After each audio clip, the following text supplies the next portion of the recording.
వంశ పావనాయ శ్రీమదిక్ష్వాకువంశ భువనాయ శ్రీమన్నారాయణ స్వరూపాయ శ్రీరామచంద్రవర్మణే వరాయ రాజా రామచంద్ర భగవానుకి.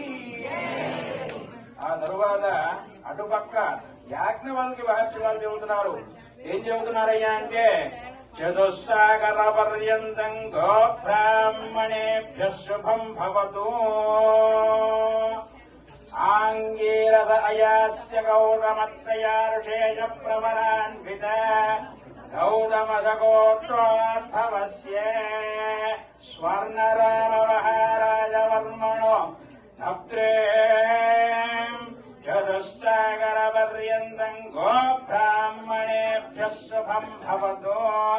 ఆంగీరస అయాస్య గౌతమత్రయార్షేయ ప్రవరాన్విత గౌతమసగోత్రోద్భవస్య హ్రస్వరోమ మహారాజవర్మణ పౌత్రే చతుస్సాగర పర్యంతం గోబ్రాహ్మణేభ్యః శుభం భవతు.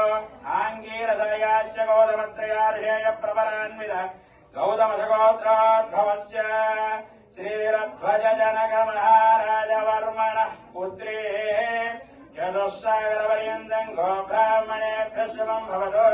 ఆంగీరసయాస్య గౌతమత్రయార్షేయ ప్రవరాన్విత గౌతమసగోత్రోద్భవస్య అఖిలాండకోణి బ్రహ్మాండ నాయికాం తత్వాతీతాం సచ్చిదానందరూపిణీం చంద్రవంశ ప్రదీపికాం శ్రీ మహాలక్ష్మీ స్వరూపిణీం శ్రీ సీతాదేవి నామ్నీం కన్యాం సీతామాతాకి.